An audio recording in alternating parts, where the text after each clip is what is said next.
Duluth Public Schools are heading back to class tomorrow, and with testing kits like these in short supply, the district is taking an extra step. This plane here is one of the several that's making drops over the Greenwood fire. It can house 3,000 gallons of this red fire retardant, hoping to protect structures in its path. We're taking a live look right outside of our Northern News Now station in Canal Park, over at the highway where many plows have been out this morning, clearing the roads, making sure everything is good to go as people are heading out the door on this Wednesday, November 30th. Well, Jesse, the spring melting is definitely already taking a toll on these roads. We're back out here on North 10th Avenue East. We went up a little bit further on the street to show you that there's potholes all along this stretch here. I'll show you exactly what I'm talking about here.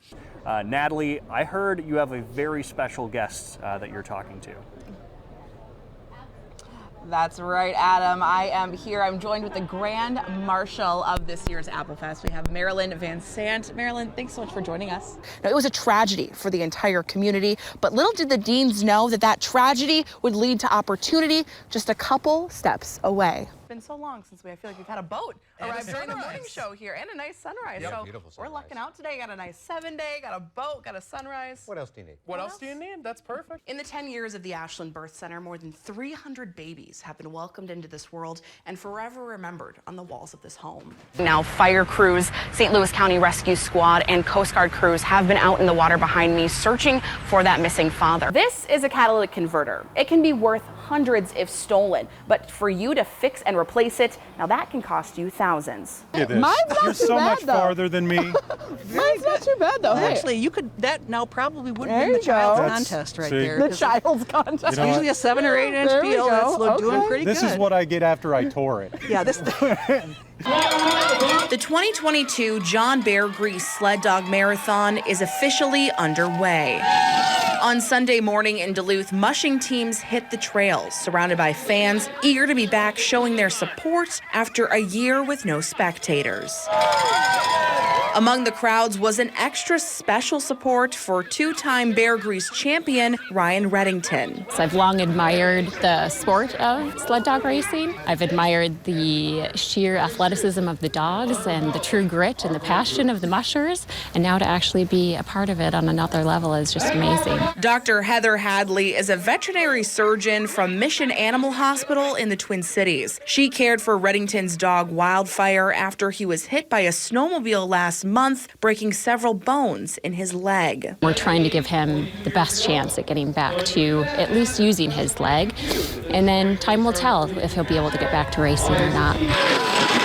Despite the recent challenges, Reddington says this could be his best Bear Grease team yet. I'm ready to battle. I'm ready to get in there and start racing, and I'm ready to compete. Meanwhile, reigning champion Erin Letzring, who beat Reddington by just 7 seconds last year, is back to defend her title. She says while a win would be great, she's just excited to be back out with her team. I mean, anytime you show up to a race, you want to be trying to win, I would think. We're definitely going to give it our best shot, but you run the dogs you have in front of you. You can't worry about what everybody else is doing and just have fun out there and see what happens. And for Reddington, he has a little extra luck on board. A gift from Dr. Hadley's daughter, keeping his special teammate with him for the ride. Being here to support the Reddington team on a whole new level, this is just a great experience to be here to support them. Memorial Day, we honor the veterans that paid the ultimate sacrifice while serving our country. But for one Duluth man, he's honoring his father's legacy with a project dating back to the Pacific theater of World War II. Next, we invaded the Russell Islands in 1943.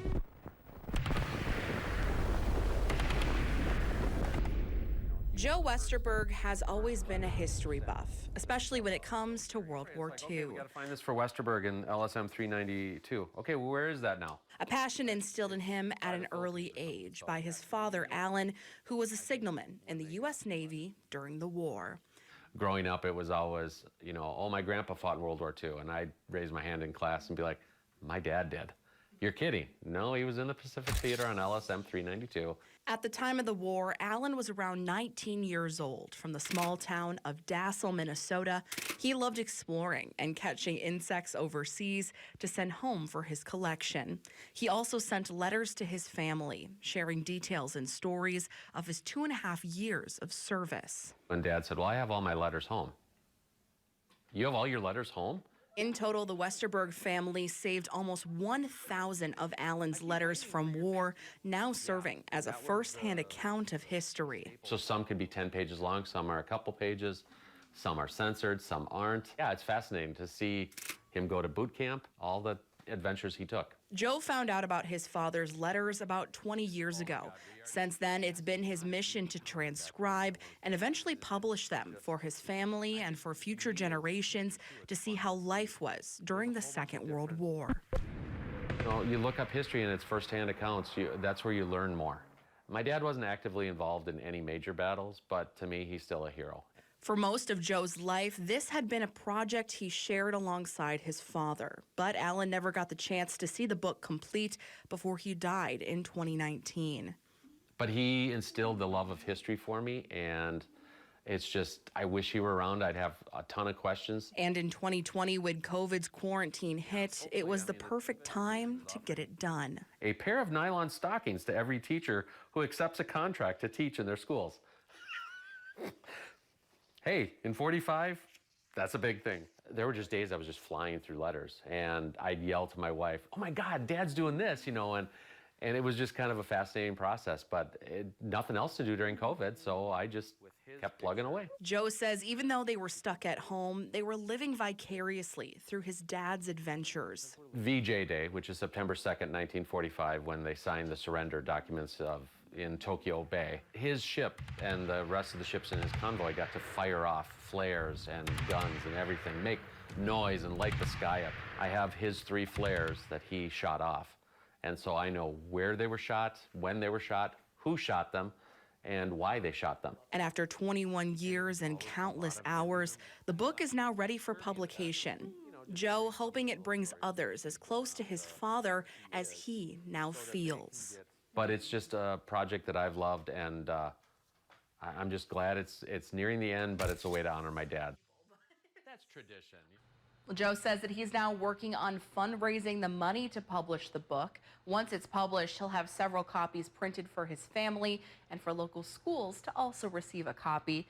He'll then send the letters to the World War II Museum down in Louisiana. If you'd like to help support the project, we have a link posted on our website, cbs3duluth.com.